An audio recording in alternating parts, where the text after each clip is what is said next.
I'm going to tell you guys a life story about how I almost died from a car accident in college, which ended up changing my life forever. So when I was 19 years old, I was in college near Seattle on scholarship for soccer. And one evening when I was with my girlfriend, we were finishing up with a party. I was the designated driver. We were driving from the south side of Seattle to the north side of Seattle to her dorm, which is the University of Washington. And at some point, because I have no memory of this, we were on the south side of Seattle, and then I woke up in a hospital bed. What ended up happening was there was a drunk driver. He blew almost a .3 and got on the north side of Seattle of I-5, which is a big divided interstate, drove all the way through the south of Seattle, almost hit a few people, which the cops were then chasing because this isn't coming later, and then eventually hits me just south of Seattle head on, going the wrong way down the interstate. Apparently I turned the car at the last second, went headlight to headlight, and all the force of the car swung in and hit me on the left side, which created a number of injuries, which is one, I ended up losing my spleen, or ruptured, and they used a splenectomy, which is a scar. And the number of pieces went through my car, went through my elbow. Another number of pieces went through other parts of my arm and actually kept traveling as far as like through my tricep and all the way to the back. And then the worst of the injuries is actually right here, which is actually where it impacted my head, which I suffered a massive brain hemorrhage. So luckily, because they were already chasing him, the cops and the fire department, which was only a block away from where I got hit, were able to be there almost immediately. They had to use the jaws of life. And you'll see in the picture I provide that they had to open up the top just in order to get me out. And apparently I was combative, I was completely out of it.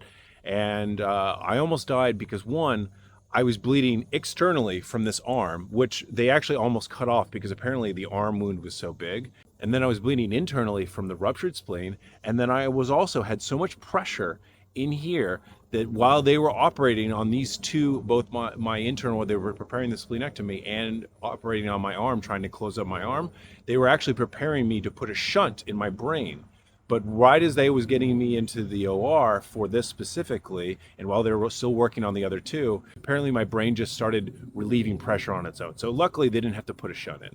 So obviously they had to go through my abdominal wall, and then obviously I was missing big portions of my tricep muscle. But the worst injury ended up being the actual brain hemorrhage, because I was later assessed that I had regressed to a second grade math level, which was kind of a big deal for me because I had taken the AP calculus exam, done pretty well, and because math was like basically my best subject. But then later I would find out that I was having memory problems. I would have conversations with people, and then literally minutes later, I wouldn't remember it.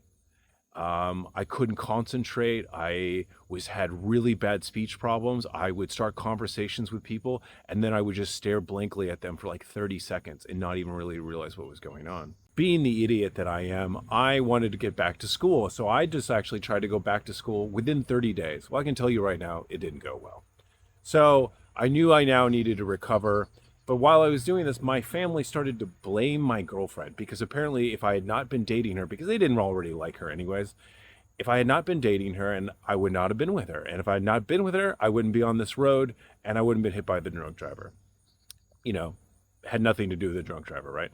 So because of all this, their frustrations with my girlfriend, the frustrations with my recovery, and I felt like it was going to take me forever, I then decided to just change everything in my life, and I just enlisted in the Army. And then these injuries have caused a number of issues. So one, the splenectomy actually prevented me from actually enlisting in the 18 X-ray program, because one of the disqualifiers for a actual 18 X-ray is splenectomy. So I couldn't do that when I initially enlisted.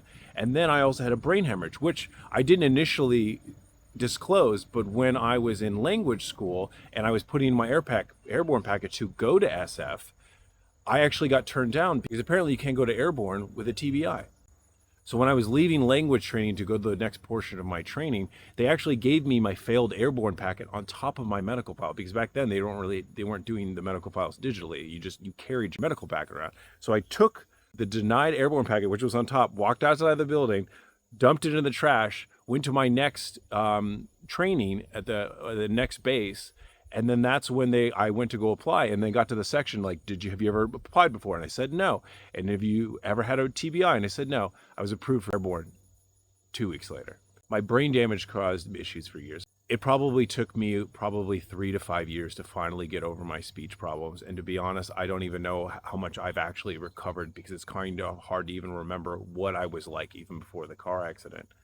So, but despite the brain injury, despite the splenectomy and all my other injuries, I was still able to eventually to make it as a tier 1 operator in ISA. This car accident ended up being one of the pivotal moments in my life, because it completely changed the trajectory of my life. I had this, possibly delusions of grandeur, but after college, I was planning on possibly becoming a professional soccer player. And if not that, I was going to be an officer as a Green Beret, because that was my original vision, was to be like John Wayne in the Green Beret, as a Green Beret captain leading an ODA. But that's not what happened. And it ended up changing my life, and I ended up going a different path, and I ended up becoming enlisted, which, ironically ended up being sort of the best decision, because if you're an operator, if you want to be a special operations operator in the Army, and you want to do that for most of your career, you actually need to be enlisted. And I didn't know this, and a lot of people don't know this. So I've actually able to have a really awesome career because of this. And this life was not my initial choice, but this was the life that I ended up choosing based on what had happened. And I wouldn't change it for the world. And all the obstacles that I've had because of these injuries have helped to make me into the person that I am today. And I know I'm stronger because of it. Because you can't have a great character and an easy life. It's the hardships in life that make us stronger, make us better. And to be honest, I couldn't be more thankful for it. So I hope you guys found this life story interesting, maybe found it helpful. Once again, thank you everybody for your support. If you can, like and subscribe. And if you want to support this channel even more, you can become a member. We just actually had our first couple members sign up for the different tiers. Oh, and I just put up a poll for our next video, so go ahead and vote for the next video. And once again, really appreciate you guys, and I look forward to making content for you guys later. Talk to you later.